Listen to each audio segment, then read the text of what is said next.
I believe we're live, but I never trust it until I see it over here. Because sometimes I'll be talking.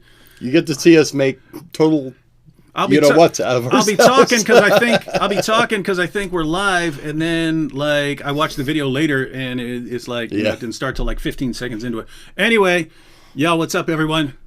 No, what's up, guys? It's been a while since I've been live on my channel. My friend here. Some of you have been asking, is this Randy? Because I said my bunkmate. This is Prison Mike. My name is Prison Mike, if you know anything about The Office. I'm Prison Mike. So I took care of him. Yeah, Randy was never my bunkmate in prison. Randy had a different bunk. That was in jail, wasn't it? That was actually in jail. Yeah. And in the course of jail and prison, you end up with a bunch of different bunkmates, but you definitely have the right. It was probably like 2.5 years or something like that. Yeah, so it was a while. So 2.5 years, this guy was my bunkmate. Anyway, hadn't seen my kids and stuff for a while, so he's visiting. And whenever you meet up again, you just end up talking, hey, remember when that happened? Remember when that happened? Yep. Remember when this happened? Remember when that happened and stuff? And so anyway, we were eating earlier, and I was like, "What? We should just go live. We should just go live and do some reminiscing live on air, spin some tales for you guys, and let you know what the real deal is." So this is Kane, and they've never heard you talk before, but you sound weird to me.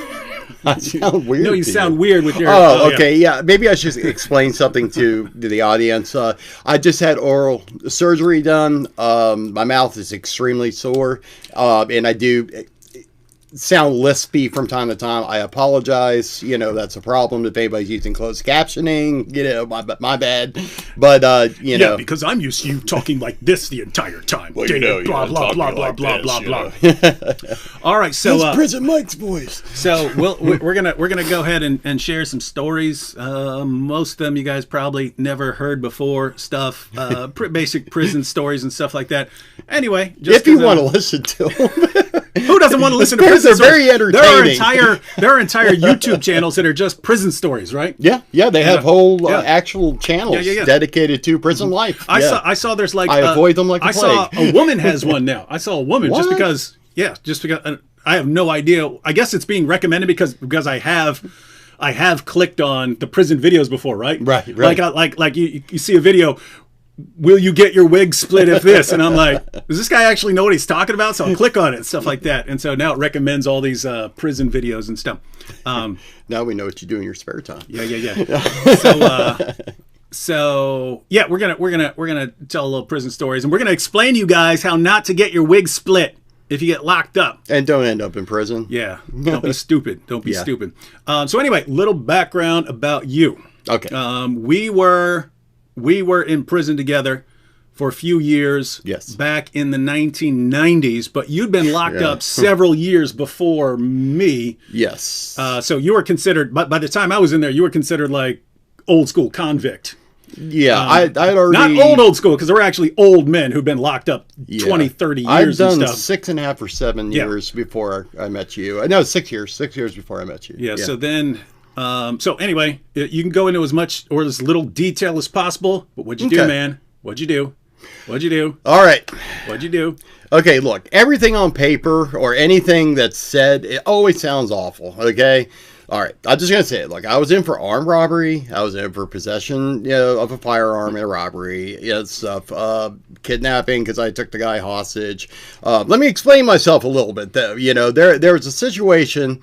Basically, that was involved that a young girl had been assaulted. Nobody was doing anything. The police weren't doing anything. Her own family, her own father. So I decided to take it into my own hands. And, well, I went a little too far. So, So I ended up in prison. I ended up in maximum security. That was before I met you. What were all your charges? Let me see. Armed robbery, abduction, 2 charges of gun in the commission of a felony, and I think that was about it. Sounds like a real loser. Thanks, buddy. Anyway. Oh, actually, let me turn down this volume slightly. It looks like we're clipping a little bit. So you've been locked up a while before me, and then I get to Stanton Correctional Center. I was sent to Fresh Stanton. fish. Yeah. I was sent to Stanton Correctional Center specifically because they had a mental health area there. Stanton used to be, what was it? It was Eastern State or Central State Psychiatric It was Hospital? No, Central State. It was Central State. That's Central Virginia. No, Central I used to be at Central State. No, Western State. Western State. Okay, yeah. I was at Central State as a mental hospital. And then when they were sending me to prison, it said may need mental health treatment, and they sent me to Stanton. But this place had been, before it was a prison, it used to be a mental health facility going back like to the 1800s. Also a Civil War hospital. Also they also held prisoners of war there briefly. Yeah, stuff. There was like there's a big graveyard there. Oh, there's a graveyard right across the street from the rec. It was actually a creepy place because on the one hand it's a prison, but they left all the buildings and stuff. Yeah. They didn't use the dilapidated buildings and stuff except for like storage, like storing supplies and stuff like that. And industries. Remember, the industry, the second industry building was in that dilapidated by the main office. Matter of fact, I actually saw on one of those like those group of dudes that go around looking for haunted places. Yes, because Stanton was closed down, right? But now I saw one of those videos where those guys went into now. Did you know that it's condos? Yeah. No, I've seen it, but not the old crap buildings. No, they're still up. Yeah, the building we were in that is now condos, and I saw that and I was like, I was like, you guys live in there, man? You know what was going on up in there? You know the stuff that was going up on, and what's now your bedroom, man? Yeah, murders happen like in the bathroom. I mean, literally, when it's a mental health place, there's 2 murders in there. God knows how many assaults in the prison and you know, it's crazy. Else, you remember? Since I did welding as my trade, and there was that tower there. Up on in that tower, there was this wooden bathtub with a thing that would close. It would close over top of it. I know nothing about this here. There's a wooden bathtub up there because I worked in the building. Right. So there's this wooden bathtub with an enclosure that slides over top of it, and it has a hole in the middle. And I was asking what the heck that was for. Don't tell me that was a neck hole. Yeah. They'd stick you in there if you were bucking, right? If you went crazy, because it's a mental health hospital, right? Yeah. And things were a bit more crude back in the day. But if you were really bucking and flipping out and hitting people and stuff like that, they'd stick you in that tub, close the hole over, close it over your heads, and then fill up the tub with ice water, right? Until you calm down. Eventually you're nice and calm because it's either hypothermia, death, or you're calm. Yeah. So that's the sort of creepy stuff was going on in there, and then they had the old building where I've been in there a bunch of times because they used it as storage to store like giant boxes of paper towels and stuff. But there'd be like, holes in the floor and stuff like that. And then I don't have verification for this, but I just heard from the people who had to clean out, like I guess the sewers or something like that underneath. And they said there are all these they've found fetus skeletons and stuff like that from because they're back in the day, way 100 years ago. Yeah, I don't know how they didn't decompose and stuff, but they said that. Again, I can't verify. They just said that's what. Well, bones can last an awful long time, So, I mean, that's believable, especially in a cold, dark place. Yeah. So these would have been basically women mental patients who are getting pregnant in a mental hospital, and you know how they got pregnant. So So anyway, it eventually became a prison, but they had a mental health area given its background. So I got sent there. I got sent there, and then my first bunkmate. You remember Grover? He's one of the old guys. Yeah, he Grover was Harris, older fella. Yeah, he was. There were him and Buck, and then there was a dude named Rudy. But those are like old men. Old men in prison. It's basically people who've been locked up like 50 years of their life. You guys would love to meet some of these people. Trust me, they were characters. Yeah, as many dangerous people that were in there, there were some real characters in there. Some real characters. We'll get into that a little bit later. But Bernice said, "What age?" Asking me, "What age did you go to university since you spent time in prison?" So I went went to prison, then I got out and went back to school as a full-time job. I think, didn't you? Pretty much. Yeah. You were in school for years. For a long time. So I visited you a couple times. I was in my mid-20s. I was in my mid-20s when I if you're thinking about like when I met Nabil and stuff like that, that would have been after I got out of prison. Trust me, he's got his schooling. I've never seen the man go after college the way he did. Yeah. I'm proud of him. Yeah. So anyway, my first bunkmate. Here's how it works, right? You go to prison.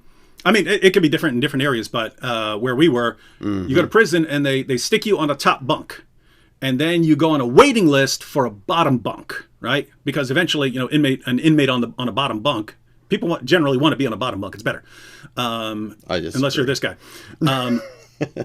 So you could see everything from a top bunk. You see, Mike? Yeah, I know. I know why you were on the top. I know why you were on the top bunk. Come on, but generally, if you don't like climbing up and down all the time, that does get old. So they put you on a top bunk, but then you go on a waiting list for when a bottom bunk comes open. Then you're offered the spot, and basically you move up the list as people get bottom bunks and so on. And if it gets to you and they offer you the bottom bunk, they say, "Hey, here's the bottom bunk over here. Do you want it?" You can say no. If you say no, your name goes to the bottom of the list, and you start over. Waitings. So anyway, my first bunkmate was Grover Harris. I don't know how much you were around Grover. That dude's actually evil. Yeah. That dude is evil. Like you say old man, you think, oh, nice old man, grandpa. No, some old people are evil old people who've been evil all their lives. And this dude was like saying some twisted stuff. And there are people who look and you go, this is why this dude. I think there's some mental issues there too with Grover. Yeah. So anyway, did not like him. They use Stanton as a dumping place. And the thing is, you can't, people generally aren't going to beat him up because he's an old guy. So he gets away with saying all this sick stuff, talking about the sick stuff he's going to do and stuff. Matter of fact, this is kind of a messed up story. Guys, it's a different environment in prison, so don't hold any of this against me. I'm not condoning this behavior, but you have to realize that this is. I mean, I came to visit. We got to talking, and we thought that this was definitely some input that you guys would find interesting. At least, I mean, Dave is, has made quite a name for himself, and I'm proud to call him my brother and friend and my brother in Christ. But we do have some very good stories to tell you guys. We've known each other forever. So we hope you enjoy this. Yeah. So Grover, and that should tell you how old he was. I mean, he wasn't tremendously old, but he was like 60s. Probably 60s old, and which would have made him, for the 90s, he would have been born in like the 30s and stuff. Yeah. And that's when, I guess, Grover was still a name, because people generally don't use the name Grover anymore. Grover Cleveland's the last time I heard Grover, Yeah, so this dude's evil and stuff. Anyway, it would be count time, and we were all the way in back of the dorms, an 88-man dorm. But they had dividers in between, like 4 double bunks and so on. And so we were all the way in the back. This before I was bunkmates with Kane, so I was all the way in back, and Grover was my bunkmate. But so they call count time, but then you have to stand there for like 5 minutes before they get to you, and the guards are counting everyone. And pretty much every day, they call. I mean, multiple times per day they would call count time. I have to jump down off my bunk, and we just stand there and wait. And every time Grover would turn around and look the other way, I would pretend like I was going to kick him, right? Because just the other guys in the place who all knew this guy's sick and evil, they would crack up laughing because I'm like drawing back like I'm about to kick him, right? And so sometimes I would like start to kick him, but I would like pull back right at the last second, and everyone would laugh, and he'd turn around, and I'd just be looking off into space and stuff. Anyway, one day I was doing that, and everyone's looking at me, and every time he turns around, I go like I'm gonna kick him, and finally I like took a couple steps back and like skipped forward like I was going to kick him, and I actually went to kick him, and I planned to pull back, but I had on those, those heavy shower shoes. These aren't like soft little flip-flops. They're heavy those sandals. Brown ones. Yeah. You might, it seemed like dollar stores, but these things were like rocks. Yeah, so I pretended I was gonna kick him when he wasn't looking, and I went up and I stopped, but my sandal went flying and kicked him right in the butt, right? And so he turns called a projectile butt kicking. So he turns around and he looks at me, and I'm standing there, but I mean I'm missing one sandal and one just him. So he thought I did. Anyway, he grabs all my stuff off my bunk and throws it on the floor. And it's funny because I mean he's an old man, so I mean, and I was being a jerk. Yeah. So, but anyway, that was my bunkmate. I did not like my bunkmate. And one day they come, officer comes in. I believe it was Fix. We'll talk more about Fix later. He was a pretty cool dude. Actually, it was Fix. Yeah, yeah. So Fix came up and said, "Hey, Wood." That's how he talked. There were like two redneck guards there, but Fix came up. He was country. I mean, he was country. Hey, Wood, we got a bunk over there. It's under Kane. Yeah, right. Yeah. And at first, he had me rolling when I first got there. He was funny. I mean, even in such a horrible experience as prison, you do find those little gems, those little moments, you know, of something that's extremely hilarious or extremely, you know, heartfelt or whatever stuff, you know, or ridiculous, you know, which Pix was all of the above. Yeah.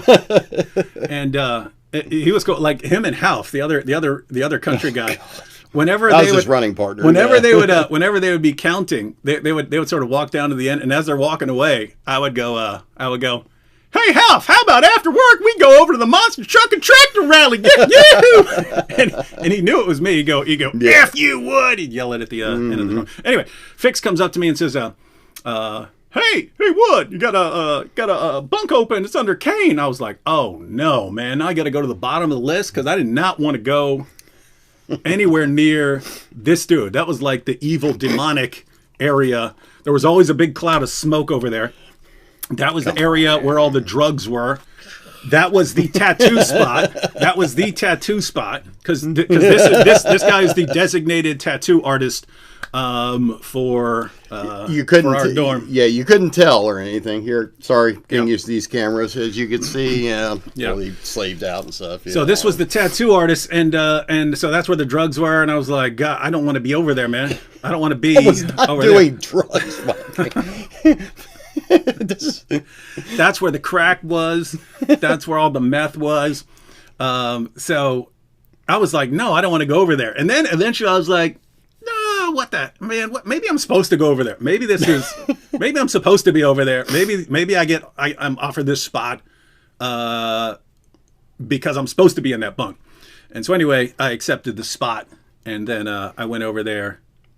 He paid well for protection. Yeah. So, just kidding. You remember when I first went over there? Look, I'd be over there. He tried to come in so tough. I mean, big chest all out and stuff, coming in. I thought, oh boy. I said, man, I'm going to have something to deal with here.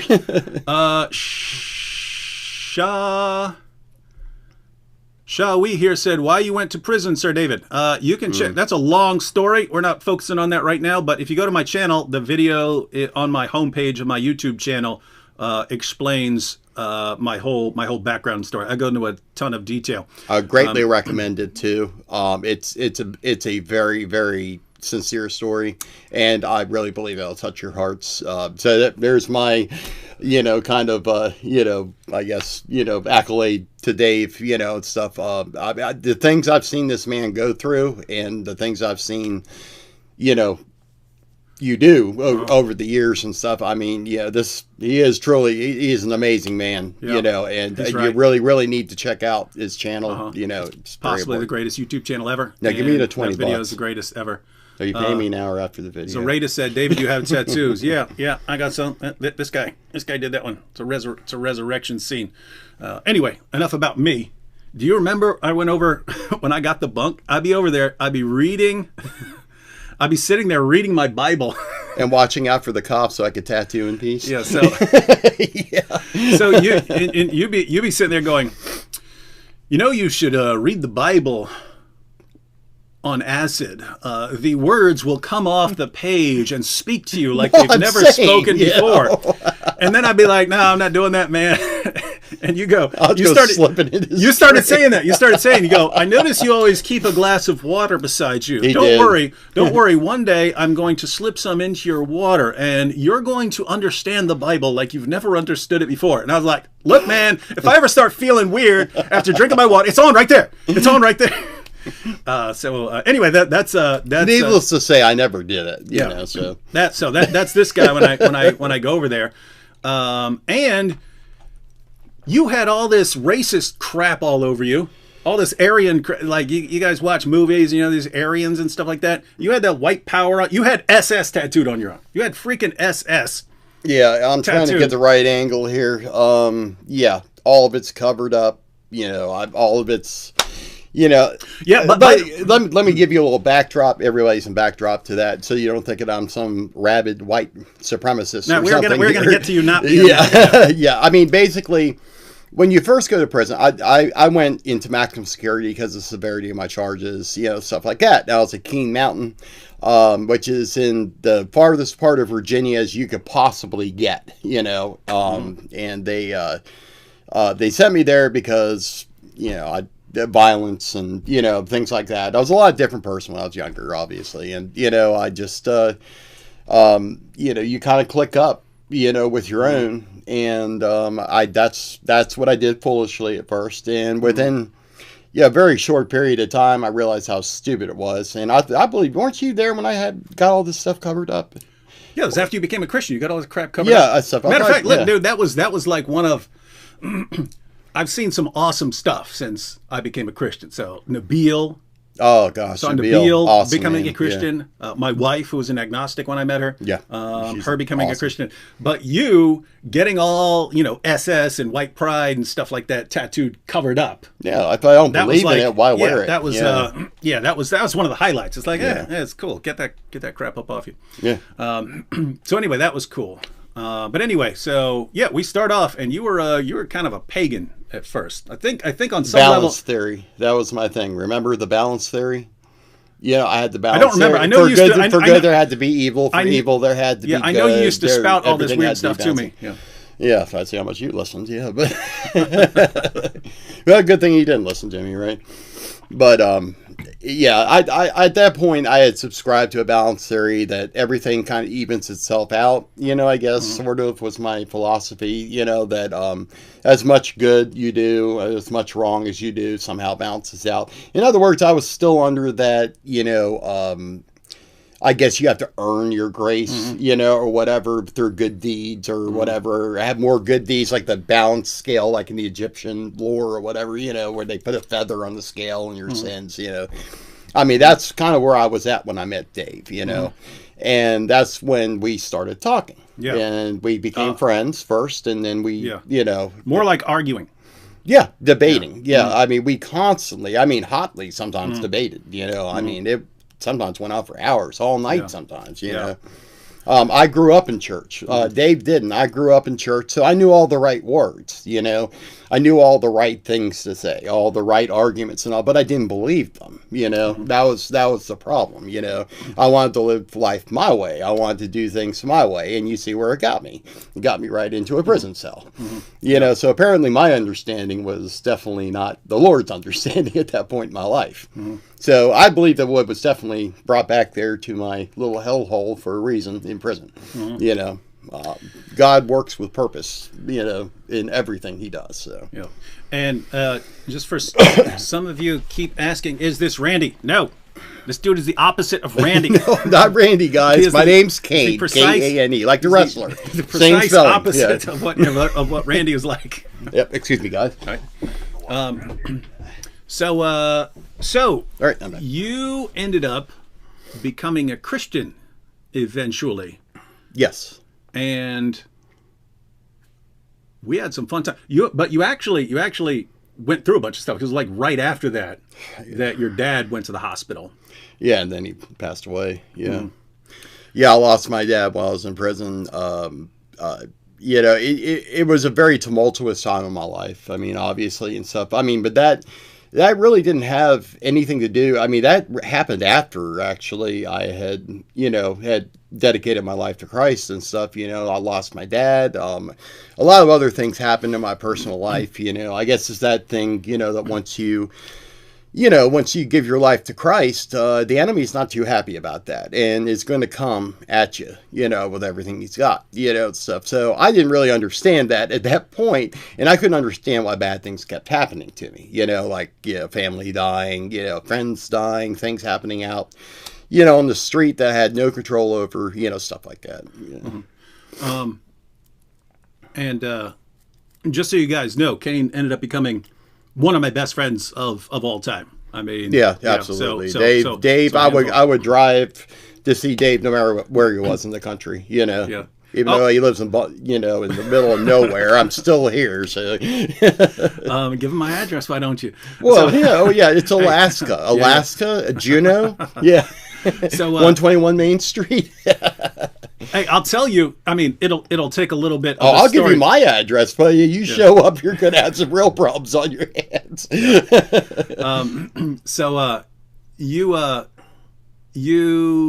will take a little bit on how I realized. Yeah, guys, you meet a few friends in your lifetime where you could say, this is a guy I would trust with the lives of my kids if someone was about to kill them, and this is a guy if he were driving down the street and 200 guys were beating me to death, they'd be beating two of us to death. You know what I mean? It's like you meet a couple of people like that in your life. But you remember sometimes we would like break up fights. Yeah, back in the day. Mm-hmm. So the biggest your favorite bathroom, your wood to the rescue for the poor guy in the bathroom getting beat up. You want to tell that one? No, yeah. So anyway, they're I was a Christian, and it sucks because there are these two sets of rules, right? Yeah. Here's what I'm supposed to do as a Christian, and here's what I'm supposed to do. This is like the code of the convict and so on. The rules you're supposed to follow, but. Basically, if a fight broke out, I would try to break it up, and I'd basically run up in the middle of the two guys, figure out which one is most reasonable or which one I knew better, and I would just get in his face and be like, "Come on, man, you want to go home? You want to go home? You want to go home? You don't want to do an extra? You want to do an extra 2 years for this guy? Do you want to do 2 more years for this guy right here? Do you like him that much, right?" And it would pretty much work. So there was Dex and Floyd. Those guys fought. Those guys were fighting. They fought from the bathroom. Big yeah, boy, if you guys see Predator. If you see Predator, make him invisible. Put dreads on the guy. No, not the Predator. In the movie Predator, there was a guy, Bill Duke. I forget what his name was in Predator, but Bill Duke. He's the one. Anytime. Oh yeah. Okay. Dex looked exactly like that guy, except he was way more muscular. He was ripped. So if you can't think of who I'm talking about, keep in mind almost everyone in Predator was big and ripped, and Dex was way bigger than Bill Duke was. But he got in a fight with this dude named Floyd, and Floyd was a big dude, but he had like a big belly and stuff like that. I didn't find out until later why he was doing so well fighting Dex. He said basically how for 20 years of his life, he said, we go get drunk on the weekend and you fight and you fight everyone in the bar and stuff like that. And I'd be knocking dudes out every weekend of my life. So they get in this big fight. Lockers are flying all over the place and stuff as they're going around. Anyway, we break that fight up and stuff, and we pull Dex back. And I remember you kept tripping him because he kept trying to go. So I'm standing in front, but he's hard to hold back because he's massive. And so you kept hooking his feet with your legs to trip him. Anyway. It works, guys. It does. It really works. So that wasn't the point, but broke that fight up. Billy and tell about the gang beatdown that you almost ran into. Oh yeah. One second. And then there was that 5%er they called Head. That's not a perverted thing. He just had this giant head, so people just called him Head. But he kept trying to stud. He was trying to stab Buck, and Buck is one of the old men, right? There's like 3 old men. He was like 72 years old, you know. I mean, but just sick enough. He's in there, yeah. And so Head keeps running, trying to stab him, and I'm just all I keep doing is pushing him back, right? I keep pushing him back, and it's cool because he could have taken a swipe at me, but he didn't. He's going after Buck, right? Yeah. He just kept I just kept pushing him back.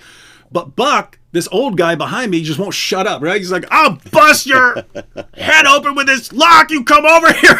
And so I'm stuck between. Oh, he would have too. He would have too. He tried to, at least. I'm stuck between these guys. Anyway, I would always try to break up fights. And some of the time, Kane did not like that because you're not supposed to get it. Basically, it's part of the, I guess you call it convict code. I've heard it called in like classes and so on. Mind your own business. Mind your own business. If it's got nothing to do with you, you didn't see it, you weren't there, stay out of it, stay out of other people's business.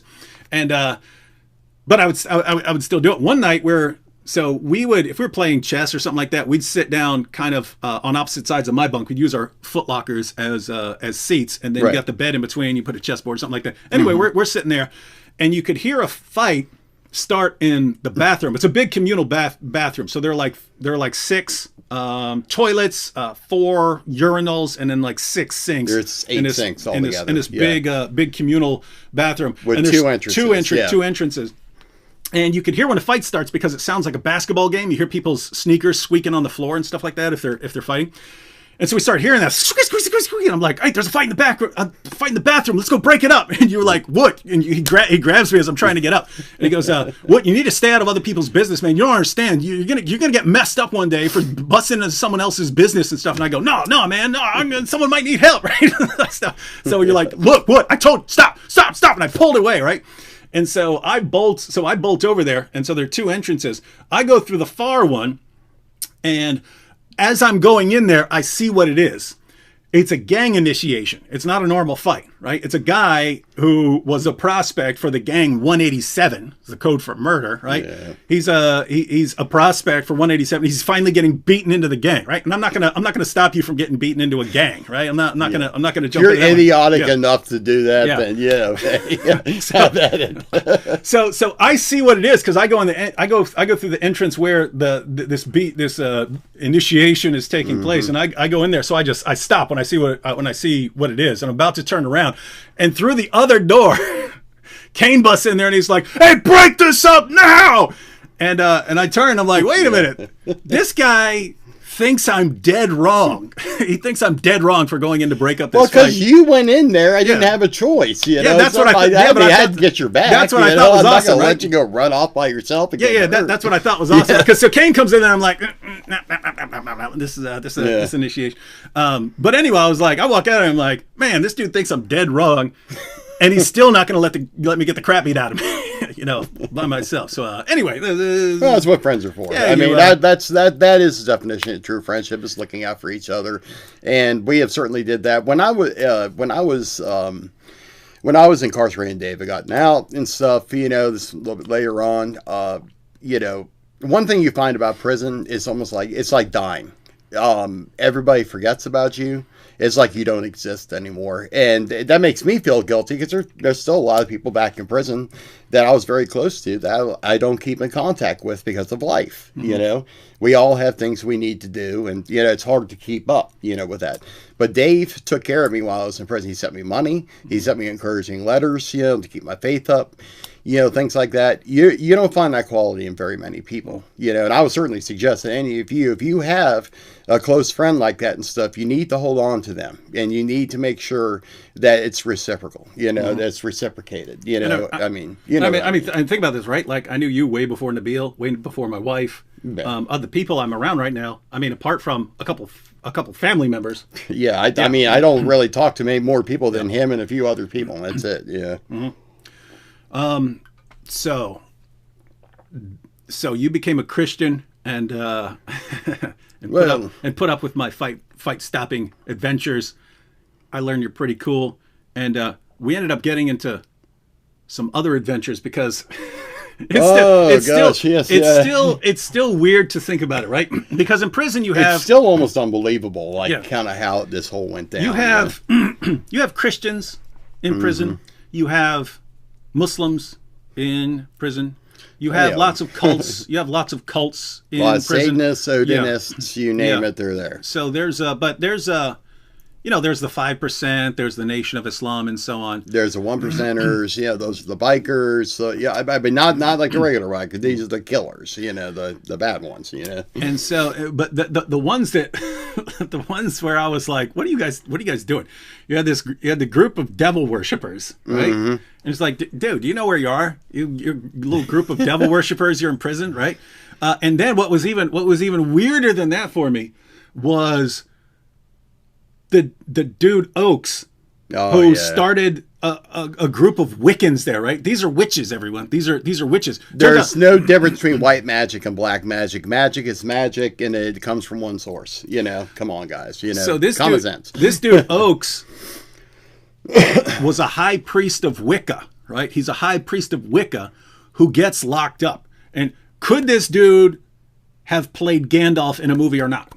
Absolutely. Oh yeah, he had like long gray hair. Oh, he had the long blonde beard and the long white hair. And I mean, he looked like something out of Lord of the Rings. Yeah. You know, I mean, he did. And so this guy's in, and so you're thinking, hey, this Wiccan dude is getting people to his little spell meetings and stuff. You're thinking, no one's going to do that, but he had the characteristics of a cult leader, right? Oh, yeah. And so this is cult leaders. They have these manipulative personality, and they can make even if they're spouting nonsense, they can make it sound good. Yeah. And so he actually ended up getting a couple young guys from the church to start going over to his meeting. And part of you is thinking, well, look, if you're stupid enough to go and follow this witch, then you kind of deserve what you get. But on the other hand, you're thinking, hey, these young bucks, man, we're supposed to be looking out. We're supposed to be looking out for them.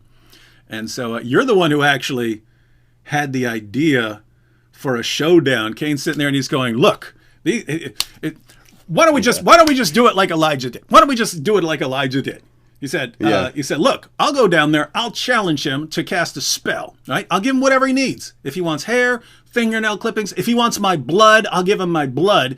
He can cast a spell, and we'll let everyone see the results. And so, they saw the results all right 6 months later. Yeah. Would you like to fill them in? Yeah. So we thought that was a cool idea. But we kept kind of putting it off and never actually going down there because you would have band practice at the same time they would have their meetings and stuff like that.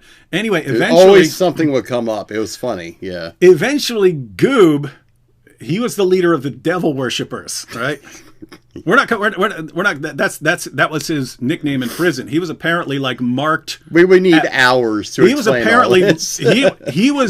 He was not some Goob was not some weirdo who got involved in Satanism because it was cool when he was growing up. This guy was like marked from birth by other people who were in it and so on. So he's set aside from birth for Satanism and so on. He got a real raw deal. Yeah, I mean, he really, really did. He was messed up. I mean, he was a good guy. I want to make that clear because I don't want to speak ill of the dead, and stuff. I mean, just he was a good man somewhere down deep inside of him, and he struggled. Yeah, he was messed up. Yeah, and you'd see him go back and forth. And this was actually one of the times where he was like, "Wait a minute, these guys are nice to me. I'm going to tell them." And he comes up and he says, he says, "Look, man, Oaks had me get some I think some threads from our clothes or some hair from our heads or something like this. Oaks had me get some hair from the hairbrush and your toothbrush. Yeah, that's what it was. Oaks had me get some of you guys' stuff so he could cast a spell on you because I told him you were going to come down there and challenge him, and so he cast a spell to keep you guys from coming down there and challenging him. And I was like, crap, and we haven't been going down there, but it's because of like scheduling stuff, not because I know, right? He's actually kept us. We had to work our schedule around a freaking witch. Yeah. So you had band practice, and I was like, I'm just running down there with Dean. Right. It was Dean Hallberg. Oh crap! I shouldn't be using last names because people can look people up. I guess that's a pretty common enough name that you probably can't find the actual dude. But I go down there with Dean, and I'm like about to go in there and go. So you cast a spell on us, huh? You cast a spell, wizard? Meanwhile, I had forgotten about it. I had completely forgotten about it. Yeah.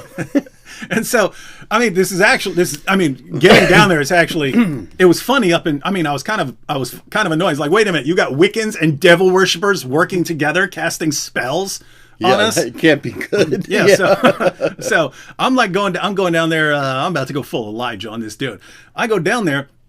And I'm sitting with all these young bucks who were there for the meeting. Mm-hmm. And finally, Oaks walks in. It's me and Dean sitting on one side of the table, and Oaks comes down. He sits in the open spot there, and so me and Dean are over. This is Oaks. Me and Dean are over there. He sits down like this. I'm not exaggerating, even slightly. He sits down like this, and like shielding his eyes from us, and his hand is shaking, and whenever he's moving, his other hand is shaking. I'm not exaggerating like this. In fact, I don't even think I can shake as much as he was shaking, right? And so I'm thinking, how much weight he started losing? Yeah. Well, that's when he announced it. We had no clue. Yeah. He's sitting there shaking, and he says, "I know we were supposed to I have a meeting tomorrow. I just want to say I never use my magic to hurt anyone. And I'm like, what the heck is wrong with this guy, right? Actually, I just remember he pulled me to the side, actually, right in front of the building that he was in, and apologized. Yeah. That's right before he died. Yeah. Yeah. So he's sitting there and he's shaking. That's when he announces. He goes, anyway, I'm being taken to a different place. I was just taken in for an evaluation, and I was diagnosed with full-blown lung cancer and 2 brain tumors. And so that's why he was like terrified. And so he said it was a rare brain cancer that they rarely ever see. That was the thing that's so compelling about it, was the fact of what he got attacked with. You know, I mean, it's... Yeah, so they took him away, and he was gone for, I don't know, 6 months and stuff, and he came back, and there was like this shell of a human being. I saw him a couple of times and had no clue who it was. It was sad. You're the one who told me. Yeah, you're the one who came up to me and said, "Hey, Oaks is back." I was like, "What?" He was already a really skinny older guy. I mean, it looked like a walking skeleton. Yeah, he looked cool at first, and then he looked like, I mean, it was like this pale Yeah, head. it was and a big scar down the middle of his head and so on. And so he was there for a little while. And so you talked to him at some point out in front of the building, and then he was eventually taken to. I was over there getting medication and he was standing outside, because remember, it was right by medical. Yeah, it was cool because the Gilmer brothers. So there were two brothers there. Their last names were Gilmer, but they were like hardcore, like nice Christians. But they said they were going and talking to him as much as they could. Eventually, he was taken to a hospice where he died. So that was Oaks. And the other guy in that story was Goob, the devil worshiper. And so you've actually seen messed up stuff with Goob, right? Oh, yeah. I'll tell you what, like as far as putting my hand on the Bible and sitting in court, and swearing to this, I don't know if I could do that, but I'm at 99%. Mm-hmm. It was at nighttime. That's beyond a reasonable doubt, though, so you could swear on it in court. Well, yeah, I guess. Well, yeah, I mean, it's my word, so yeah, exactly. But anyways, it was weird. I looked over, and it was like he was chanting, but he wasn't making any noise. Mm-hmm. Like his mouth was like, I mean, over moving, kind of. And then I seen his body literally come up a little bit off the bed, and then slowly come back down. Now, if he had just dropped, I would have said maybe he just pushed himself up and fell back down, Mm-hmm. But there is no way. I mean, he was lifted up off that bed and then put back down. Not only that, I believe I also told you the story about the gentleman that slept by the bathrooms. He was literally picked up in the air and thrown to the ground. So, I think old Scratch was quite busy there. The good old Stanton. There's a lot of weird stuff that happened there. That was a creepy place. Again, especially if you weren't here earlier, part of this prison was a psychiatric hospital going back to the 1800s Civil War times, and I never had anything creepy. No, I did, but I mean, other people did, but some of it was kind of. It actually was kind of funny. Whatever it was, like to grab people's toes and feet. Yeah. And I swear, I thought it was him. I swear, I laid awake. I was laying in wait for you that night because I said he's going to grab my feet and jump back into bed. So I waited and waited. Somebody grabbed my feet. I sat straight up. There was not a single person up. Now, you tell me what that was. I mean, come on. If I were to do something, I would have taken some toilet paper, put it between your toes, and lit it on fire, and then hid. And then you wouldn't know who did it. That sounds about right, yeah. So, there was creepy stuff going on, but sometimes it would actually be funny. There was that dude who worked in the kitchen. They all knew he was terrified of ghosts. Oh, gosh, yes. Those were 2 guards that got him, not inmates. There was 2 guards and the guy who ran the entire kitchen system and stuff. In fact, it was fixing health. Yeah, it was fixing health. Those rednecks. But anyway, here. So I worked in the stock room at this time. The stock room is attached to the kitchen, so I have all the food back there, and then you give it to the cooks and they cook it up. But then that's attached to the old building, right? The old mental hospital, which again we just used for storage. That's where Right. paper towels and stuff like that would go, because they take Dusty, the boxes. Yeah, the boxes covered in sheets. Like, Yeah, like imagine that kind of building. the boxes for for an entire prison and stuff. They take up a lot of space, so they'd store them back there in the rooms that weren't like falling through. But so I walked back there. There's like an old organ from the 1800s, a little church area and stuff like that. Pretty creepy stuff back there when you're looking. It's like this is like when you think about what was going on back in the 1800s. It was like walking back in history, literally. So they knew one dude was terrified of ghosts, and it's simultaneously funny, but it's kind of messed up because again, the guy's legitimately scared and stuff. So the guy who George, the guy who who headed the George. Okay, I know exactly what you're talking about. So he was in charge. He was the manager for the kitchen and all that stuff. So he tells this guy to come back into the building with him to grab some stuff. So come back in here. Hey, we're going to come back and grab some supplies. And the dude is like, take someone else, right? And so he said, no, come on, I'll be with you and stuff. Anyway, he had Fix back there, and Fix is going, and George is back there going, and the guy's going, what was that? What was that? And George will go, oh, that's just Bessie. She doesn't hurt anybody, blah, blah, blah. She's been here for a century. What, right? And so anyway, there are things to lock doors and stuff back there. So George actually like locks him in to a room back there and then leaves. And this dude just starts like freaking out, like flinging himself up against it and stuff. So eventually George goes back to let him out. Yeah. And George said, because these guys are all telling the story immediately after it happens. I wasn't there, but I'm there when all these guys come out and say what happened. I saw the end of it. I saw the end of it when the guy comes running out, falls down, bolts for the door, and says and then starts flipping out, saying, "You guys are messing with me! You guys are messing with me!" And he says that he needs to go back to his room to change his pants because he had soiled his pants. But anyway, I got the story.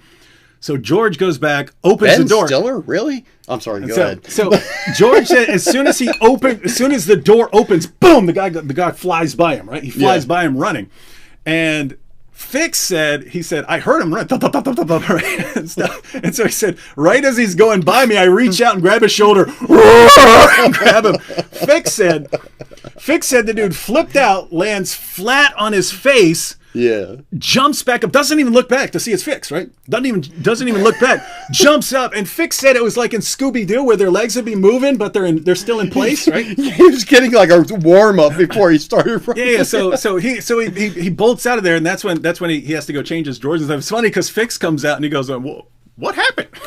What happened there? And so anyway, that's like. Anyway, I don't even know why we're telling this story, just because it's apart from it being a funny story. Because it's hilarious, you know. I mean, you have to be there, kind of thing. But it was funny. There were people who are just constantly creeped out by all the creepy stuff going on there. With that said, Fix was pretty cool. Yeah. Like Fix was cool because like when Dex and Floyd got in a fight, right? Yeah. Fix was the guy who he doesn't want to write charges. He doesn't want to get people in trouble and stuff like that. He would come back there and go, guys, is this over? Is this over? And you know, it's cool because he can get in trouble for that. If the warden or something finds out that Fix is letting people slide on fights as long as it's over and stuff because you don't want to get him in trouble, then Fix would get in trouble. And Half, I actually locked Half in the stockroom. There was a room that had the chemicals in it, right? That had all the chemicals, like, we weren't allowed back in those areas for obvious reasons. Bleach, floor stripper. You couldn't be around floor stripper unless you're under supervision because people would take a cup of that, stick it in a microwave, heat it up, and fling it in someone's face, and then all your flesh melts off, right? It's called just real quick for the listeners, I am not Randy, by the way. Not Randy. I know. I see everybody. Randy. I'm Kane. It's stuff and all. But yes, Randy. Randy was indeed a great man. It's stuff, and hopefully he'll be sitting with David, at some point too. So, but one. Sorry, I didn't mean to interrupt you. I just seen Randy. Oh, I can't believe Randy did these things. Oh no, Randy did not do anything. That was Randy's me. Such a jerk. Racist jerk. Yeah, Randy was a jerk, not me. So, just kidding, guys.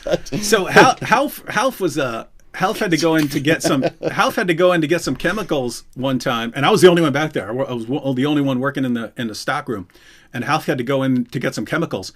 And he'd been running his mouth about something. I was like, man, screw this. I'm locking him in here. So I actually locked him in from the outside, right? And it was cool because he pretended to be calling back up on his walkie-talkie until I opened the door, and it turns out he was just faking. Like even then, right? Even then, an inmate locks him in a room filled with chemicals, and he's still he's still not actually gonna get me in trouble.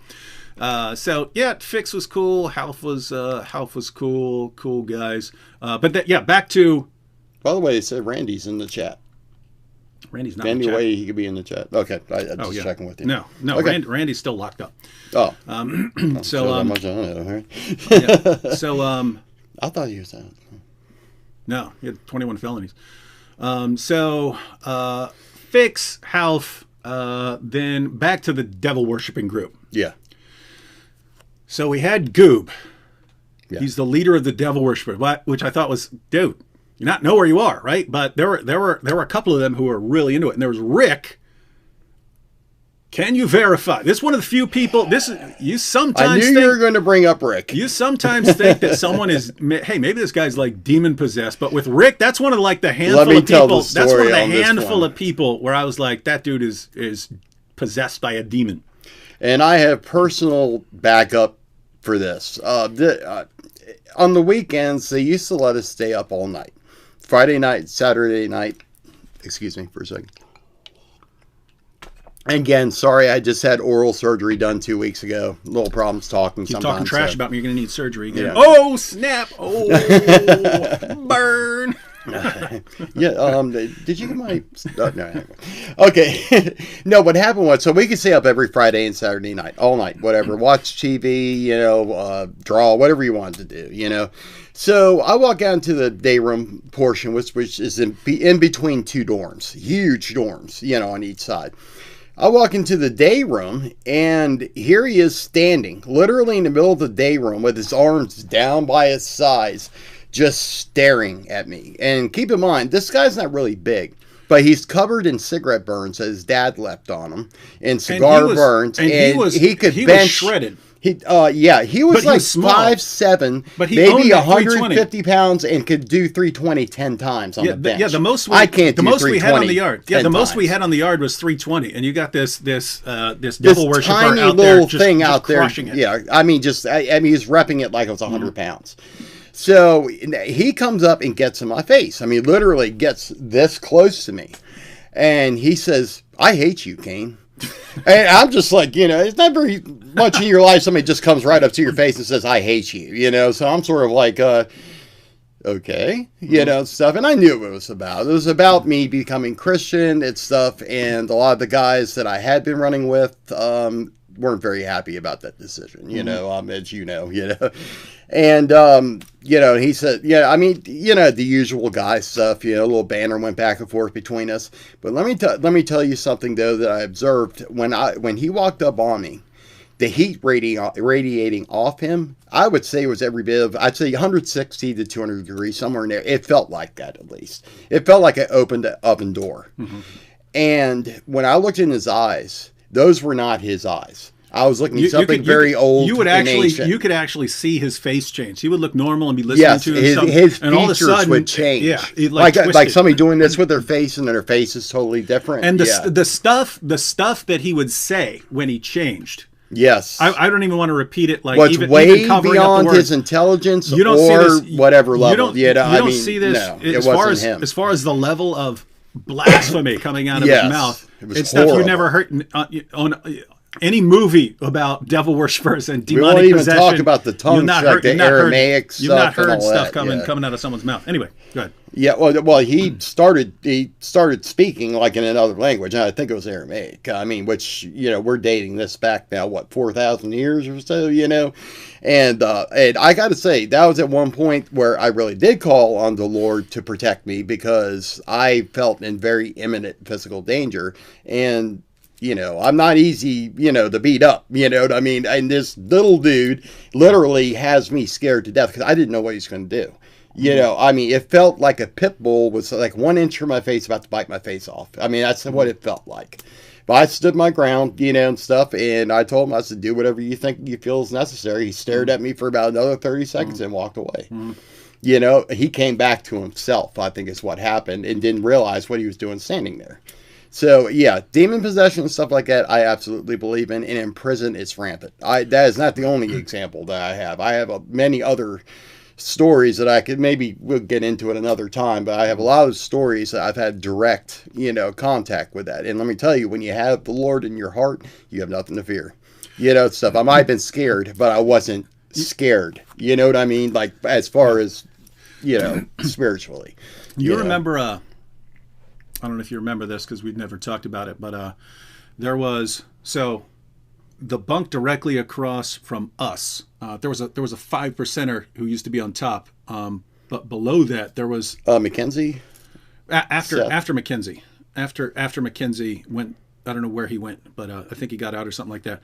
There was a dude under there, but he started howling and so on. I don't know. Sleep. I don't remember his name, but yeah, I know you're talking about. But he was. This was when he didn't last too long. This was when me, you, and Sky were evangelizing so many people on the floor that one day during a church service, someone said, "Would everyone from the third floor of whatever, I don't even remember what building we were in, would everyone from the third floor of so and so stand up?" And like an entire crowd stood up, and Satterwhite goes, "I don't know who's working, but someone's working up there, right?" Yeah. But everyone is coming to church with us and so on, and and one day this dude just wakes up everyone in the middle of the night, like 3:00 a.m., and he's howling in like the creepiest sound I've ever heard in my life. But he's like a normal, cool guy. He's not Remember like a weirdo. Who else used to do? Goober used to do the same thing. Just as a point. Yeah. So this guy's going, and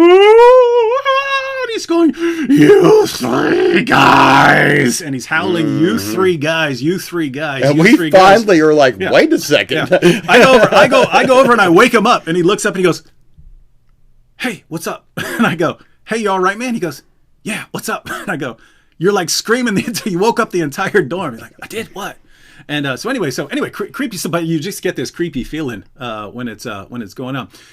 Anyway, so you had Goob, Rick, Troy, couple stragglers, but they were the main ones. And the guy used to play guitar, Steve, that redheaded young buck. And we always ended up in these situations where we're trying to look out for these young guys who are being preyed upon by other people, but the devil, he starts getting into the devil worship stuff for a while with them. And then we get him out of that. And I remember I came back from the chow hall one day, and you were there praying with him. You were there praying with him, and he had he was, man, I cried over that. I cried over that guy, man. I mean, even after, man, because he had AIDS. Remember, I don't know if you've mentioned that yet. Goob? Oh, yeah. I'm not talking about him. I'm talking about Steve. Okay. Steve, my bad. I got follow the story, man. So Steve. All right, I got you. Steve would play. Steve would play the guitar. Yeah, he got in. He started messing around with them, and then you got him out of it. I came back, and you were praying with Steve one day. Yes. Okay. Now that makes sense. Yeah. And then. I just heard you talk to him. I wasn't trying to jump in there, but he was just talking about how they tricked him into going along with him and stuff. Yeah. And so this was a few days after that. I don't remember if I was walking with you or someone else, but Steve comes running up and he goes, "You gotta help me! They're threatening me. Rick is gonna do this." And he was terrified of Rick because Rick could have ripped him apart. A lot of people were terrified of Rick. Trust me. Yeah. So he's going, they're gonna do this and that to me, and I said, don't worry about it. I'll take care of it and stuff. And that's when, before then. So going back maybe a week or two before then, I slapped the crap out of Goob, right? And I'm not condoning this. No, it wasn't his face. It was on his forehead, right? It's when an awareness exercise. He told people because it was in a spot where he was friends with us, and he's coming along with us, and sometimes he come to church with us and stuff like that. But he bragged to someone that he was a wolf in sheep's clothing, infiltrating in order to deceive people, right? Yeah. And so at that point, I was just decided I was going to wash my hands of him, right? Like I'm not messing with you. If I can't Dust trust you, yeah. So I went in the bathroom and I got a bar of soap and I lathered up my hands, right? And I was just going to walk out and show him the soap in my hands, saying, I'm washing my hands of you, man. I'm done with you. But I walked out and he had this stupid, arrogant look on his face. And so I slapped him on his head, right? So I slapped him back and I said, I'm done with you. And instead of like he started focus. He didn't know what that was. He thought it was like holy oil or something like that. And he started flipping out. What was that? He started going, yeah. What was that? What is that? What did you put on me? Right. And he probably was burning him. I mean, yeah, because the thing is psychosomatic. He probably thought the holy oil was burning. I never told him. I just walked away. So again, guys, not condoning the behavior. No. Prison is a different environment. It was heat of the moment against a guy who's like going after all these young guys. Yeah. And I ended up slapping him in the head. So anyway, a little later, that's when Steve comes running up and stuff like that. I say, all right, don't worry about it. And I go down, and it's Goob, Rick, and Steve sitting in the cafeteria. And I walk by with my tray, and I go, Goob. I got in his head again. I go, Goob, yeah. I'm going to tell you this one time. You stay away from Steve, or I'm getting my father after you. Right? Anyway, I poked him in the head. And he goes, ooh. So anyway, so I walked away and I said, all right, that's done. He goes, hey, wait. Right? Anyway, I walked away. Start copping deuces then, yeah. I walked back up in the dorm. I don't remember how many. It was a couple of us.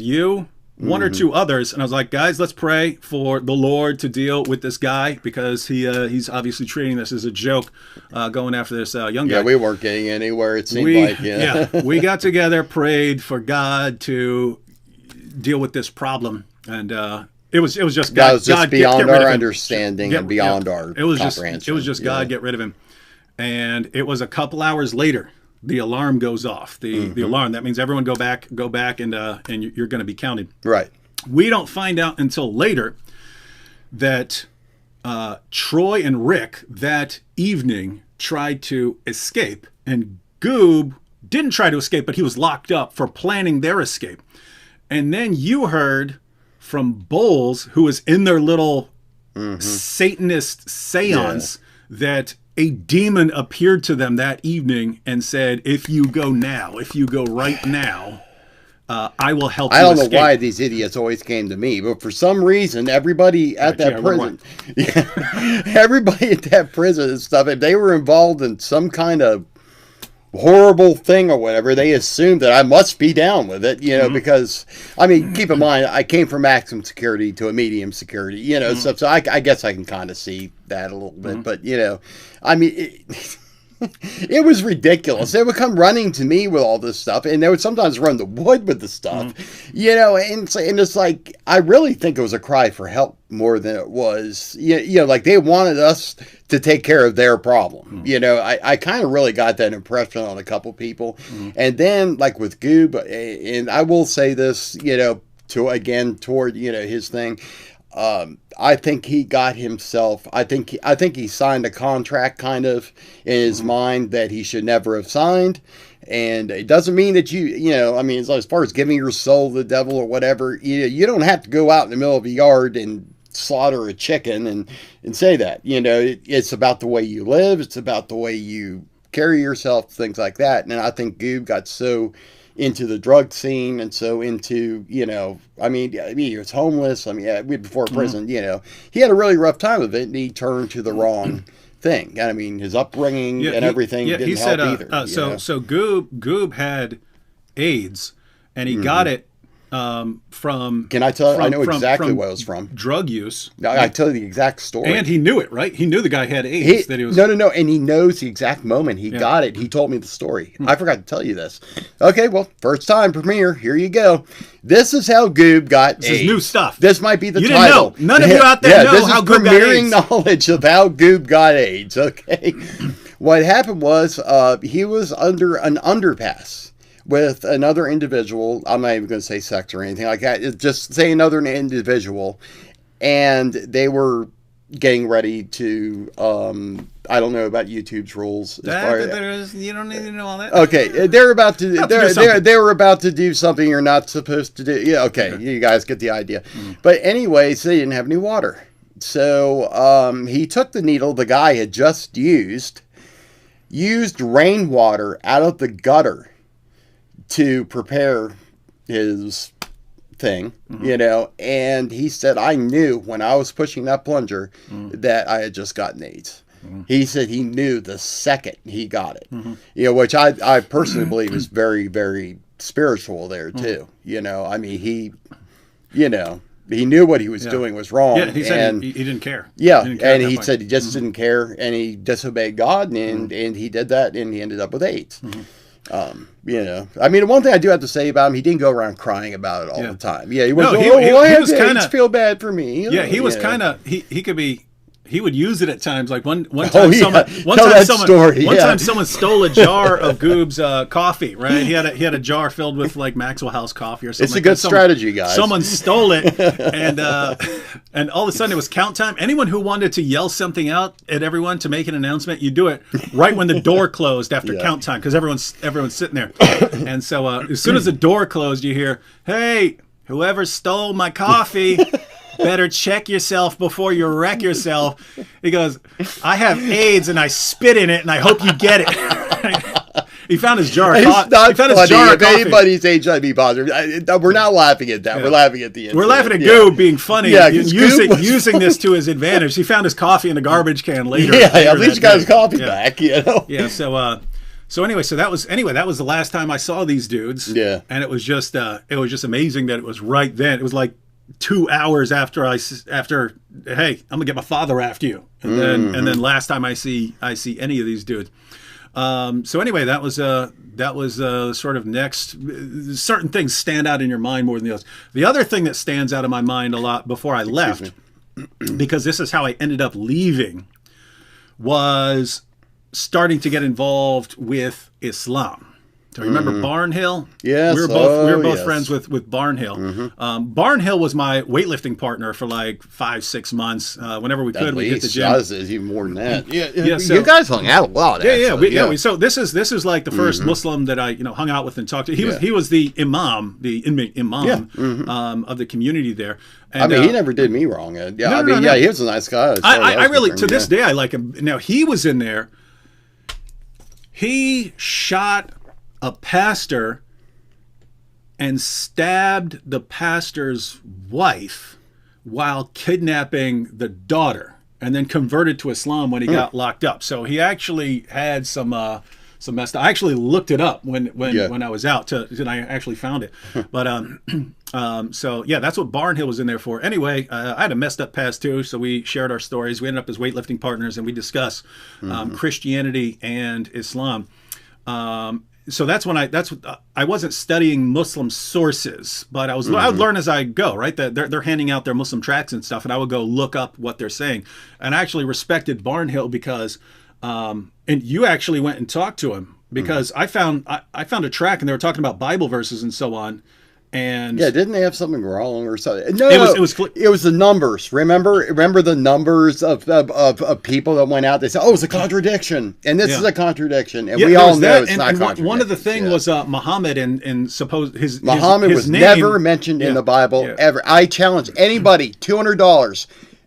Find the name Muhammad in a King James Bible, I'll give you $200. This was the first time I encountered the Muhammad in Song of Solomon argument. Because keep in mind, it was all new to me back then, and I went and looked up the word in a Bible dictionary. And then I tried to tell him, but then you were breaking it down to him. You're like, look, what's he wrong about? Here it is, right here. This is not what it says. And it was cool. Why I respected him was they stopped handing that out. Stopped handing that out, right? So, it was a lie. Yeah. I mean, that's one thing. I mean, I got to say that most of the Muslims I had dealt with, at least there at Stanton and all, were halfway decent, pretty good people. I mean, I didn't have any problems with them or anything. I mean, obviously, religiously, we weren't in lockstep, but then some problems arose. Yeah, it started with Satterwhite. That's when things started getting a little bit uglier. Yeah. As they always do. I mentioned Satterwhite earlier. Satterwhite was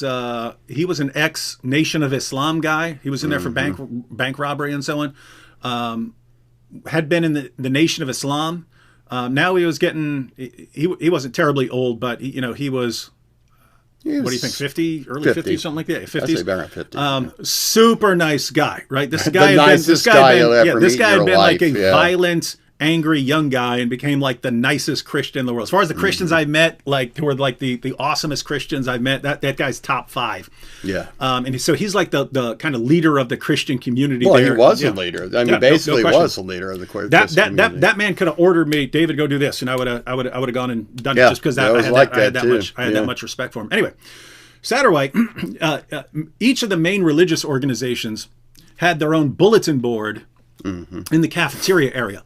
Christians had the best one because they had it right where the line was. So where everyone who was going to breakfast, lunch, or dinner had to wait in line, the Christians had the bulletin board there, and ours was enclosed in plexiglass so that people, as they're standing behind it, couldn't throw stuff on or something. Yeah, because they like to vandalize stuff like that. Yeah.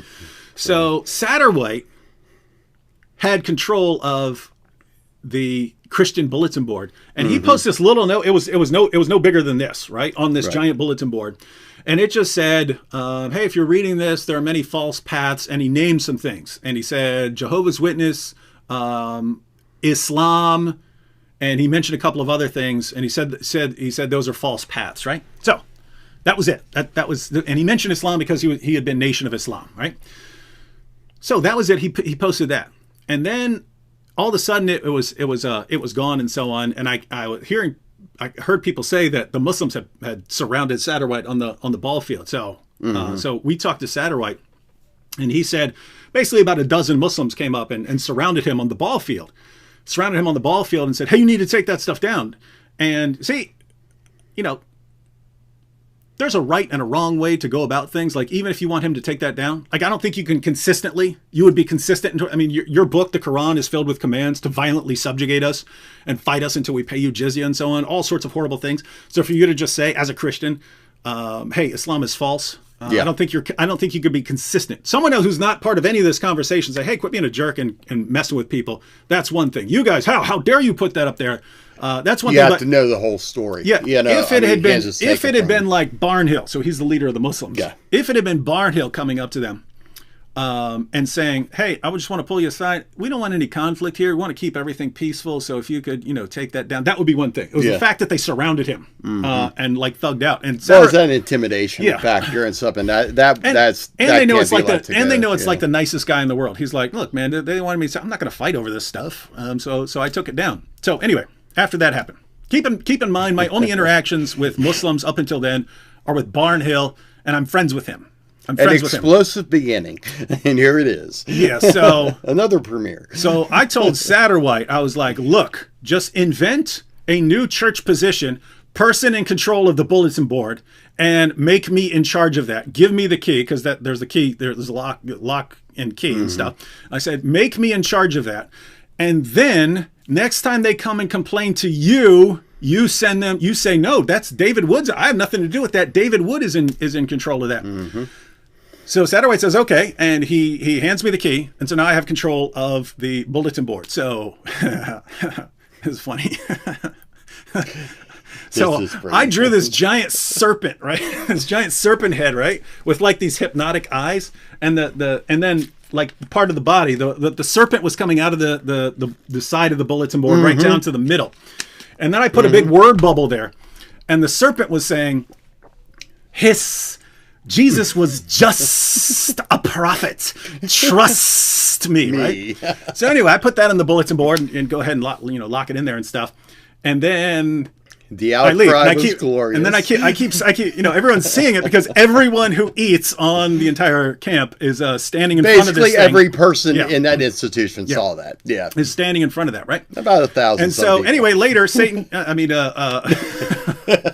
Satan was I called him Zach the Serpent. Anyway, so Satterwhite eventually comes up to me and he said, they surrounded me. They surrounded me on the ball field. I said, "Hey, it's not me. David Wood's in charge of the bulletin board, right?"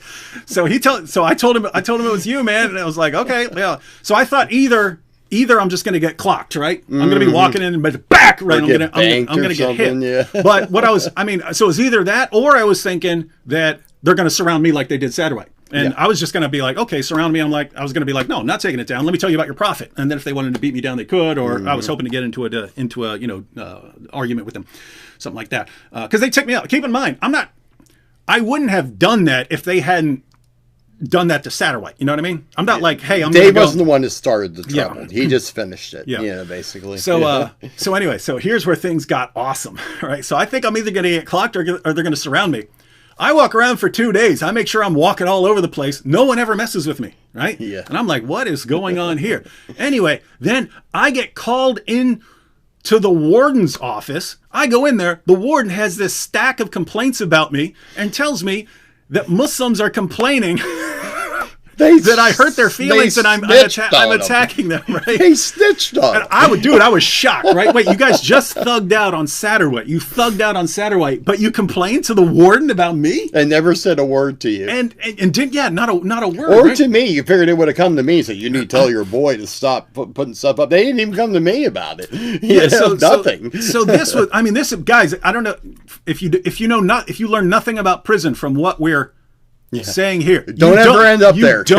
You don't run and complain to the administration about another inmate. You do not do that. No. You do not do that. If you look at like the hierarchy, you have violent crimes up here, and then other crimes, and then down at the bottom you have child molesters, and then below child molesters you have snitches, right?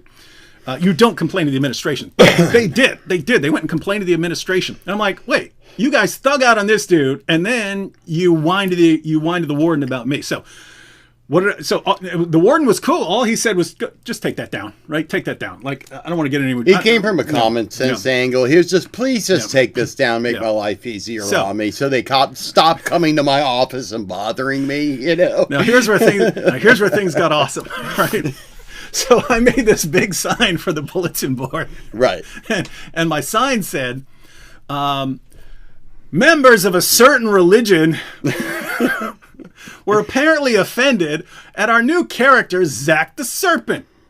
This is understandable. However, what is not understandable is that these members of this other religion didn't come to the person who runs the bulletin board, but instead complained directly to the warden about that inmate, right? And then it has this little, basically a little lecture on proper inmate etiquette, right? You're supposed to go to that inmate, tell him, right? Under no circumstances do you run and complain to the warden. Involve administration. So I basically called all the guys who complained snitches in public. And now everyone in the camp who's standing in line, breakfast, lunch, and dinner is reading this going, and I'm thinking, oh boy, I guess I'm going to get killed today. So I call all these guys snitches, right? And now I'm really expecting to get clocked. Right now I'm really expecting to get clocked over this, and it still never happens. They never surround me. They never hit me. They never do anything. And I called them all snitch. What was interesting is it was like the younger guys who were complaining to the administration, and they went and complained to one of the older school Muslims who've been locked up a long time, and told him they're like, what? He called us all snitches, and the older guy was like, nah, he's right. Everything everything he said was right. You were supposed to go to him, so that's cool. He was actually the Christian got it right. So I had this sign up. And then after that's up for like 2 days, I don't remember if I got called in by the warden or the assistant warden, but they had complained about that. Right? Yeah. They complained about that I was calling them snitches. And so I had to take that down. And at that time, I was like really ticked off, right? It's like, wait, you guys are repeat offender snitches now. Complaining about me. Exactly. And talking about how tough you were, the last place or the receiving you were and all that. But all you are is a snitch. Yeah. And again, I'm not trying to start anything. It's just, hey, you guys, if you want to thug out on Christians, just go ahead. I mean, here, I'm here. What's the problem? So then I really got ticked off. I had to take it down because that was being commanded to me by the administration. So I took it down. Well, man's law. Yeah. And so I'm walking around and I'm still expecting to get clocked, and they still just completely ignore me. And so finally they called their weekly meeting for Masjid Muslims on Friday, and I was like, screw this, I'm going down there, right? So I go into they're in the cafeteria. There's no guard or anything there. It's just like 20 to 25 Muslims in prison in the cafeteria for their meeting, which is being led by Barnhill. I don't go in there to disrupt anything. I'm like, hey, you guys keep running the administration. If you got a problem, I'm going to make myself available to you to actually say something if you want to say something. To field complaints or whatever. I walked right into the middle of the entire group and just sat down, right? And I just stand there and I watch their entire meeting. None of them will even look at me. None of them will even look in my direction. And I'm like, what is going on here? Right? I'm expecting to get my face smashed in. Yeah, and these guys will not not touch me. They thug out on everyone else and not on me. Right? I'm like, what is going on here?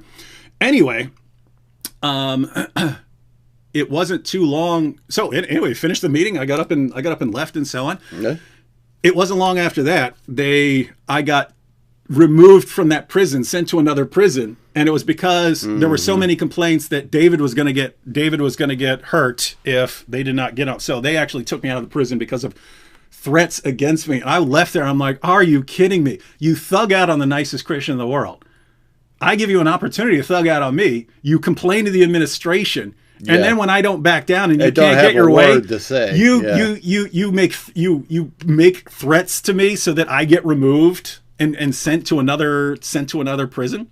I hate to say, whoever made that decision really made a bad decision, because you've been pretty much taking care of business ever since. Consequences. Every action has a reaction. Just remember that. Yes. So anyway, that's when I ended up leaving Stanton. Yeah. And then we didn't see each other again until... Well, yeah, it was a few years. I visited you at your dad's a couple times, I think, there. And I don't know. It's just been off and on. But we usually, it's funny, man, because it goes like years, and then we get in touch with each other after a year, and then it's like we pick up the conversation that we were having a year ago. You know, that's always been the good thing between us, is we've had that good rapport, you know. And I owe a lot of my... should I say my morality, I guess, or whatever, a lot to Dave here. You know, Dave always used to check me. Anger and wrong responses to anger is one of my biggest problems. Dave called me when we were in prison, called me out several times, you know, about that, you know, about learning to control myself, learning to control my tongue, you know, stuff. You know, there's a right time and a wrong time, you know, to do things like even witnessing and things like that. You just, especially as a new Christian, you want to go out and tell the world. You want to go out and tell you want to tell bunny rabbits. You know what I mean? It just is so like inspiring, you know, and stuff. And I remember, you know, a couple tough lessons on approaching people that just weren't ready to hear, you know.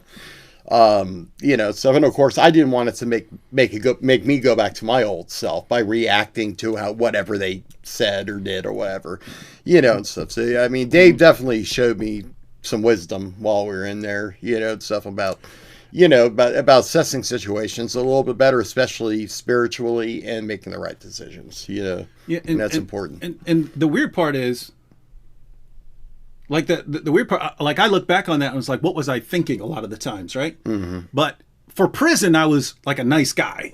Yeah. You get out here and I'm like the biggest jerk. I'm considered the biggest jerk in the world because of the different environments. Right. But I look back on a lot of stuff that I did, and I can't say, hey, I did the right thing. I can't say I did the wrong thing in most of those situations, but you know, like slapping Goob in the head. You know, it seemed like the thing to do at the time. But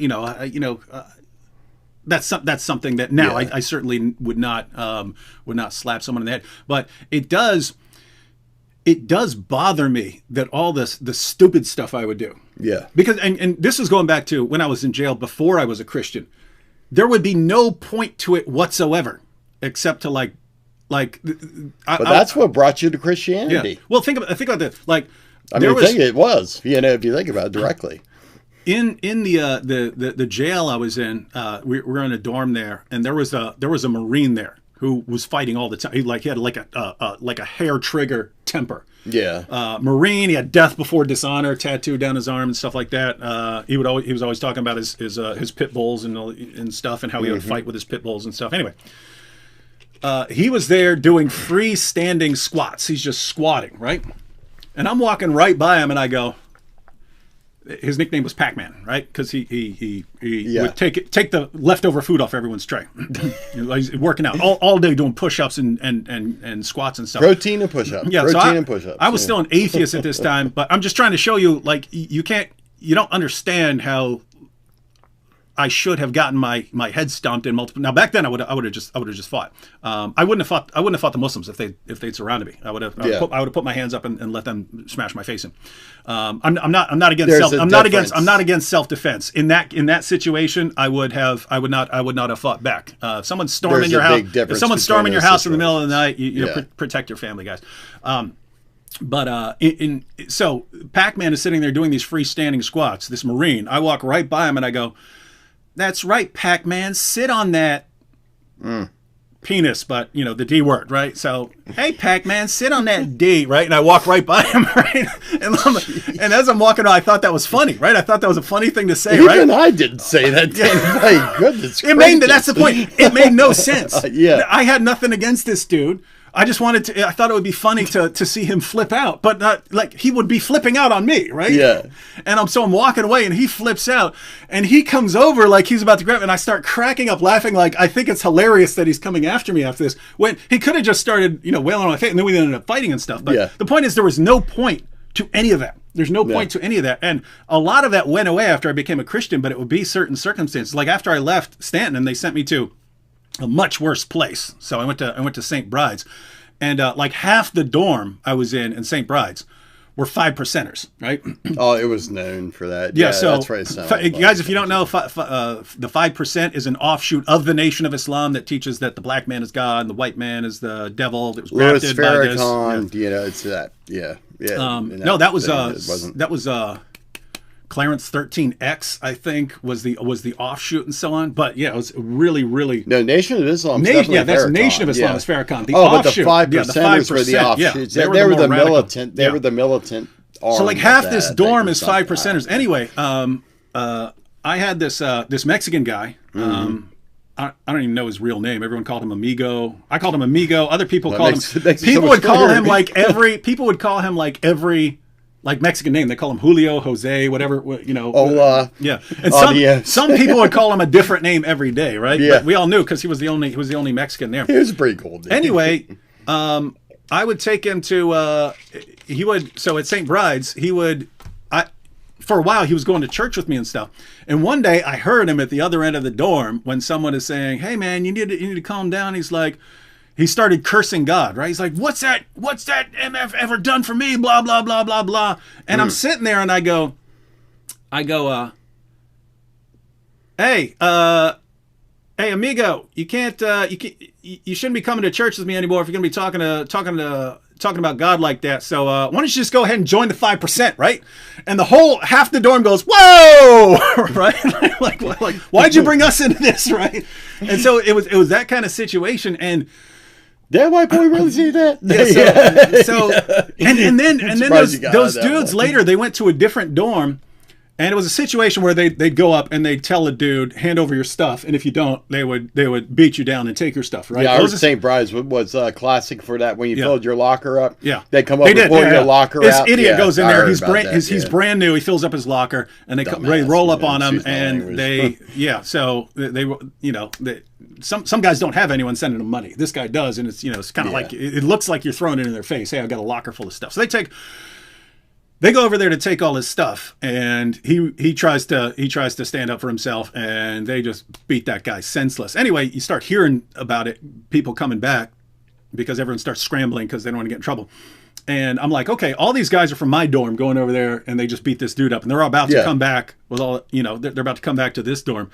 And there was a spot where the walkway was pretty narrow, right? It's like big enough for you had to like squeeze by each other. And I was like, I'm just going to go stand there right in the middle of it. Yeah. And I'm just going to just stand there. Right? See what happens. And see if they go around me. Mill around see if they go around me when they're all like, they're in fight mode and stuff. All radicalized and ready. It's because by this time I'm like, why am I not getting my face beat in ever? And so I go up there and I just stand there. And sure enough, every last one of them comes through the door, dripping with sweat and stuff like that. And they get to me and they sort of just pause. And then they go around me, all right? And I'm like, what is going on here, right? Because, like, So I probably have it here somewhere. I have a Ryrie study Bible. It's not in here. I have a Ryrie study Bible that was my study Bible in prison. And down there, so it's a big, thick Bible. And I wrote 100%er down the side of it, right? And so I had that sitting on my headboard, so it was like a little thing that said 100%er, right? And they'd ask me, they go, "What you mean 100%er?" And I go, "Well, as a Christian, we can't be settling for anything less than 100%. As a Christian, I can't be settling for 90 or 95%, 5.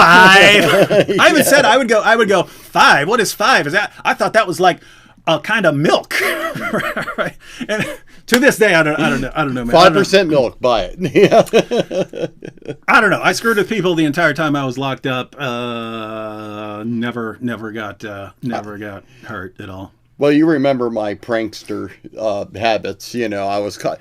That was one of my biggest problems and stuff. I got bored in prison, so I would pull pranks on people or pull jokes on them, whatever. Some got out of hand. Time I gave Billy Bro the cigarette that was full of hot chili peppers. I didn't realize he had asthma. Oh, wow. That kind of thing. Yeah, it's up when you got to call, they called the guard really quick because he's, about to die outside. Oh, wow. I was trying to prank him, But it's the same thing, though. I had mentioned, actually, to my fiance the same thing, that the entire time that I was in prison, I never got seriously hurt. And it was a significant amount of time in prison. And, as far as hands being laid on me or anything, I did the laying on, they didn't do the laying on. God always had his hand on me while I was in prison. I do have to say that even before, I rededicated my life, to the Lord, there were so many times, walking on Key Mountain Yard and hearing the screams of, "I can't wait to get you, white boy," and all the other stuff, the usual stuff you hear, And then never have a single hand laid on you. Like you're talking about, people actually walk around you rather than deal with you, that kind of thing. It's real. It is real. And we were in probably the worst situation you can get yourself in the United States. United States prisons are known worldwide, as being, just really bad places. Don't believe the hype on TV. Trust me. The main thing is, that I experienced a very similar thing, as Dave did, that the Lord always had his hand on me and he always protected me, always kept me safe from harm, and all I could be is appreciative and thank you and thankful for that, A quote, I don't know if any of you guys ever watched Trailer Park Boys or not, but there's a quote, there's a character in it called, who's named Jim Leahy. He's the one who's the head of the trailer park or whatever, but he had passed away here just a couple of years ago, and he made a special clip after the show, was done with the season. And what he said, and I think it's a really, really good quote, is that the greatest currency is gratitude. And that's something I think all of us need to be thankful of. Every night when you go to sleep, every morning when you wake up, you should be thankful that the Lord woke you up. You should be thankful that the Lord protects you while you're sleeping. And we were in a place where being protected while you were sleeping was a real thing. It wasn't a brown recluse spider. It was 30 people who wanted to kill you, or something. It was a lot more extreme, and, if we were able to make it through, we haven't even gotten into the real good stories. I guess we'll save that for another time, but, God always did protect us, the whole thing with Oaks and everything else, that was a huge statement on the yard. Everybody knew about it. Everybody knew about it. And they saw what happened to him. And that brought a lot of people into the church.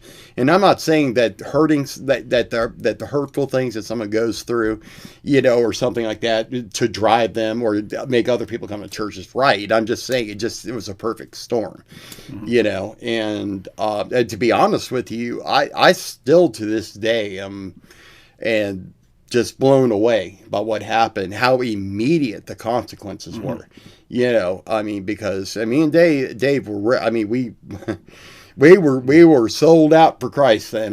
We witnessed to, people that were ready to listen.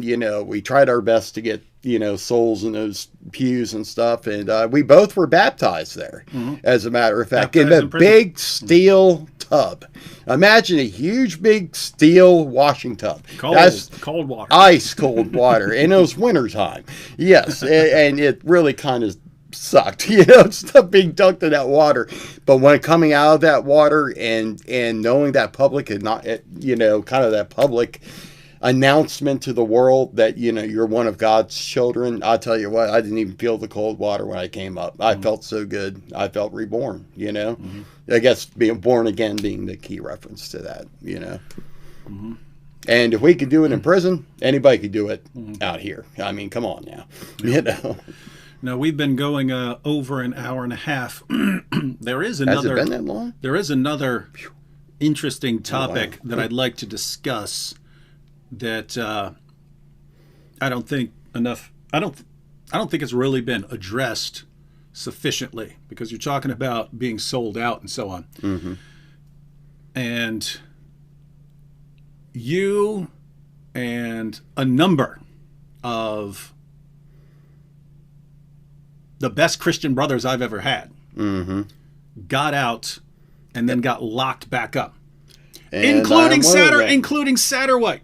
Again, one of the top, one of the most Christians I've ever met in my life. Ever. Yeah, and there is this attitude I've seen in lots of people where, okay, you're a Christian when you're locked up, and then you go back to screwing up when you get out, and so you were just faking. Whereas it's the temptations. It's the a lot of overdrive. It's the overdrive of suddenly you're able to do anything you want when you come from a situation where you weren't able to do anything you want. It's a number of factors. Anyway, to seriously address it, I think would take a little bit. But maybe before you head out, maybe we'll jump on. Is that something you guys would like to see? Why you have inmates who are sold out for Christ and then they get out and end up locked back up and so on? I'd certainly like to explain myself on that, because it is a worthwhile story to listen to. And also kind of a warning, too, about how easy it is to backslide, how easy it is to get away from the Lord, because we are surrounded out here with so many distractions, so many deceptive things, and real things and stuff. When you're in prison, you're able to focus, you're able to focus directly on your Christianity and work on it. When you're out here, you have to work. You have to take care of your kids. You have a mortgage to take care of, things like that. And then you get it maybe back into some old habits or things like that. Now, unfortunately, that's what happens to a lot of people getting out. Thus, the high recidivism rate, Yeah. You can see right here, see all the yeses? Yeah. These are all the people when I asked great. If you guys want to it's hear all more, yeses, and then there are some more cane. Thanks, Arriva. I hope I'm pronouncing your name correctly. Yeah. All right, guys. Well, if we get a chance, we'll go live again. We'll go live again probably tomorrow. It probably won't be at the same time because one of my sons has wrestling at this normal time, so it might be a little bit later than we started tonight. But yeah, we will, Lord willing, we will go live again tomorrow, and looking forward to it. Yeah, and we will discuss why inmates get locked back up. Call it the Christian recidivism session. Yeah. All right. So everyone here, look. There we go. Thank you, guys. whether you agree with us or not on any issues, just know we love you guys. We want the best for everyone. And we will pray for you. And we love you. And we encourage all of you to get to know the Lord Jesus Christ. Amen. Catch y'all later. Peace.